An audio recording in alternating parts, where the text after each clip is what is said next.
Have you ever felt like your team just doesn't get it? Like you delegate a task, but it's not done the way you want, or they constantly come to you with questions, or even worse, it's done with so many mistakes you have to redo it yourself. If you're a pregnant business owner trying to set your business up to run without you during maternity leave, this can feel especially frustrating. You don't want to micromanage, but you also can't afford to let things fall through the cracks. In today's episode, we're breaking down what it actually means to train your team to think like you and the exact steps to get there, so you can unplug during maternity leave without worrying your business will fall apart in your absence. Hi, I'm Christina Hall, six-figure business owner, coach for pregnant entrepreneurs, and mom of two. I've taken two very different maternity leaves in my business. One where I was glued to my inbox and checking on everything, and one where my business actually grew while I was gone. And I want that second experience to be your reality. So if you're ready to build a team that truly thinks like you, takes initiative, and leads confidently, this episode is for you. And if you want personalized help preparing your business for maternity leave, I'd love to support you. You can book a free strategy call by clicking the link in the show notes. All right, let's dive in. In my experience working with pregnant business owners and being one myself who had no idea how to train a team to think like me, I've seen a few common mistakes that get in the way. First is not setting clear expectations. When you're doing everything yourself, everything lives in your head. Your values, what's important to you, your mission, and the reason for starting the business, your bigger vision, the impact you want to have. And chances are you haven't had the time or the space to slow down and get crystal clear on those things for yourself. And that's okay. Most pregnant business owners I talk to haven't either. And that's exactly where the breakdown starts. Without clarity, it's almost impossible to communicate expectations clearly, which leads to confusion, frustration, and missed opportunities. If your new hire doesn't know what you want, how you want it done, or how their task connects to the bigger picture, how could they possibly do it all at the level you would? Another pitfall I see is not empowering your team members. This is something I've been reflecting on in my own business. I have a relatively new hire. She's young, enthusiastic, and follows our systems to a T. But she hasn't yet started thinking outside the box or taking initiative. And it's not because she's incapable or resistant. It's simply because I haven't fully empowered her yet. That's entirely on me, and it's something I'm actively working on. But I wanted to highlight this as it's another thing to be aware of. And finally, the last pitfall that I see is not regularly communicating the why. Your team might know what to do. They may even know how to do it, but do they know why it matters? When you start cluing your team into the higher level thinking, how one decision impacts the team, the client experience, and the bottom line, they begin to own the work in a totally different way. They stop executing the tasks like robots and start thinking like leaders. But most of the time, that kind of context is missing. Now, when I say you want your team to think like you, I don't mean you're trying to clone yourself. It's not about having your exact personality or making every decision exactly the way you would. It's about giving them the lens you use to make decisions inside your business. When your team thinks like you, it means they deeply understand your mission, your values, and the bigger vision you're working toward. And they use that understanding to guide their everyday actions, not just follow instructions. Let me give you an example from my own business. We had an adult student with special needs who had been studying with us for a while. She and her teacher were really struggling to connect. The teacher couldn't get her to engage with the exercises in a way that supported meaningful progress, and the lessons had become really frustrating for both of them. So eventually, the mother decided to unenroll her daughter. Now, most people would just follow the offboarding process and move on. But instead of just checking the box, my admin, who's been with me for years and truly gets our mission and values, she paused, and then she asked the mom, would she be open to trying her final paid lesson with a different teacher just to see if it's a better fit? They agreed to it, And then that lesson was a huge turning point for the student. The teacher and that student connected beautifully. They made such a wonderful progress in that hour lesson. And the student was so excited about singing again. Not only was this positive for this student, but it was also positive for us because they decided to continue lessons, and she actually still studies with us today. So that solution wasn't written in any SOP. It wasn't something she asked me about first, but because she understands our mission to nurture individual expression and build confidence, and our vision of creating a safe space, a supportive space for growth, she made a decision that honored all of that. And that's what thinking like you actually looks like.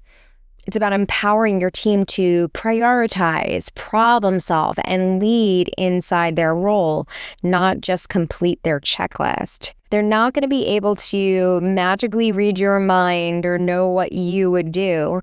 That only happens when you've taken the time to share your vision with them and invite them into your way of thinking. And here's the really important piece. When your team starts thinking like you, you're no longer tied to every little decision. You're not stuck checking every email or holding the business in your brain. You can truly step away knowing your business won't just run without you. It will continue to reflect the heart, values, and impact you've worked so hard to build. That's the kind of leadership that gives you the freedom to unplug during maternity leave and the peace of mind to enjoy it. All right, now I'm going to share how to successfully train your team to think like you. So one is going to be to clarify your mission, vision, and values. Your team can't think like you if they don't deeply understand what matters most to you, which there, again, is your mission, your values, and the bigger picture you're working toward. And I know I keep repeating this, but the reason why I keep repeating it is because it is so, so important. At Heart and Soul Music Academy, our values are everything. We talk about them constantly. They are foster meaningful connection, communicate clearly, exhibit superb reliability, and build trust. And as I mentioned our mission before, our mission is to nurture individual expression and build confidence to ignite true passion. And then our bigger vision is to create a safe space for our team, our students, and their parents, where everyone can be their authentic self, where learning and growth are celebrated, and where we make a positive impact on as many lives as possible through music. And these aren't just words on a wall. We infuse this into everything. It shows up in the job description when we're hiring. It's built into the application and the interview process. It's part of our onboarding and training. We revisit it at every team meeting, and I bring it up in our one-to-one check-ins as well. Because when our team is making a decision, I want them filtering that decision through our values. Now, the second step is to teach decision-making by explaining the why. Your team doesn't just need to know what to do, they need to understand why it matters. Every time you delegate a task, take a moment to explain the reason behind it.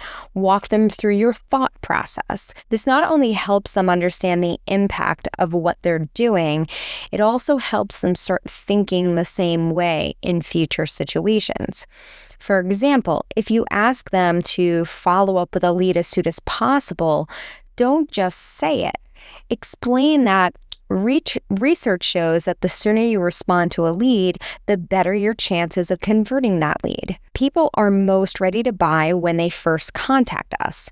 This will then save your team member more time in the future because they won't have to follow up as much if they get in touch with the lead right away. So these little explanations are so powerful. Over time, they build your team's ability to make decisions that are aligned with your thinking, even when you're not around. One simple way I reinforce this is in the way I write SOPs. At the very top of every document, I include the intention behind the task. This is the why. It gives the context. It helps the person carrying out the task understand the purpose, not just the steps. When someone knows why something matters, they're far more likely to do it well. They're more invested. They take more pride in it. And if something unexpected pops up, they can make an informed judgment call instead of getting stuck or needing to ask you questions. Okay, and the next strategy is using questions to foster independent thinking. When a team member comes to you with a problem, instead of just giving answers, start asking more questions. Questions help build critical thinking and puts them in a frame of mind to solve problems themselves. Try asking them how they think the problem should be handled. As they begin to understand the broader impact of their decisions, how one action affects clients, students, parents, revenue, and retention, they'll naturally begin to think more like a business owner. Now, keep in mind, when they tell you what they think they should do in that particular situation, you should be giving them feedback, either agreeing with them, this is wonderful, that's exactly how you should handle this, or I like that idea, have you considered this? And then give them an alternative viewpoint. But this is how, again, you can start to build their critical thinking skills. Now, the fourth strategy is intentionally mentoring through structured onboarding and check-ins. So many business owners focus on training in the beginning, and then they rarely interact with that team member after those first few months. But your team needs consistent mentorship to truly understand how you think and lead.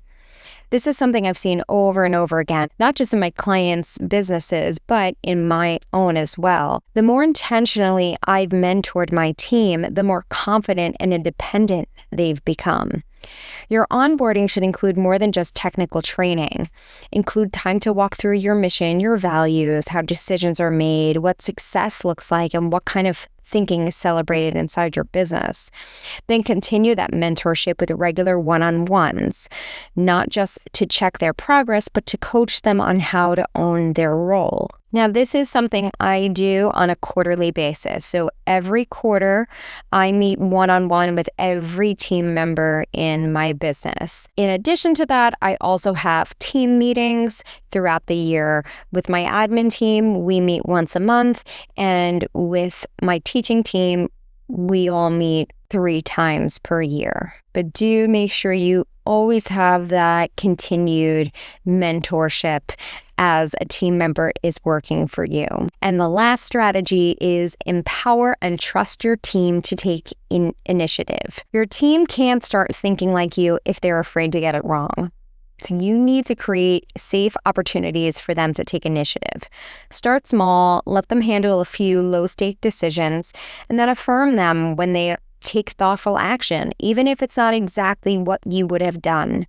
And yes, if something goes wrong or has a negative impact, you need to give that feedback. Clarity is kind. That's part of their growth.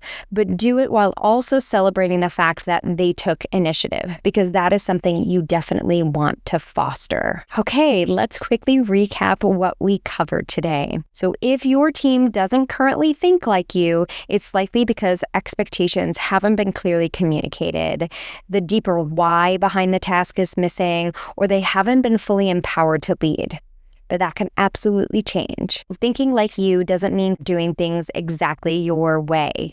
It means making decisions through the same lens, your mission, your values, and your vision for the business. When your team truly understands those things, they'll start showing up with more confidence, ownership, and initiative, even when you're not there. And we covered 5 different ways you can get them there. So 1 is clarify your mission, vision, and values. 2, explain the why behind every task. 3, use questions to guide their thinking. 4, mentor consistently through onboarding and ongoing check-ins. And 5, empower and trust them to take initiative. Okay, and your action step for this week, start by clarifying your mission, vision, and values. If those things still live in your head or feel a little fuzzy, take 20 minutes to write them down. Ask yourself questions like, why did I start this business? What impact do I want to have? What do I want my team to prioritize? Things like that. Once you're clear on that, you'll have a foundation your team can actually align with, and a powerful first step toward building a business that runs without you. And if you want help mapping this out for your unique business, I'd love to support you. So just book a free strategy call by clicking the link in the show notes, and we'll create a plan to prepare your business for a stress-free maternity leave so you can fully unplug and still feel confident everything is running smoothly. And be sure to tune in next week as we're talking about something that almost every pregnant business owner worries about, but rarely says out loud, which is, what if someone quits while I'm on maternity leave? It's a real fear, and we're going to talk about what to do before that happens, how to prepare for it, and why it doesn't have to derail your business or your maternity leave. So be sure to hit follow, and I will see you in the next episode.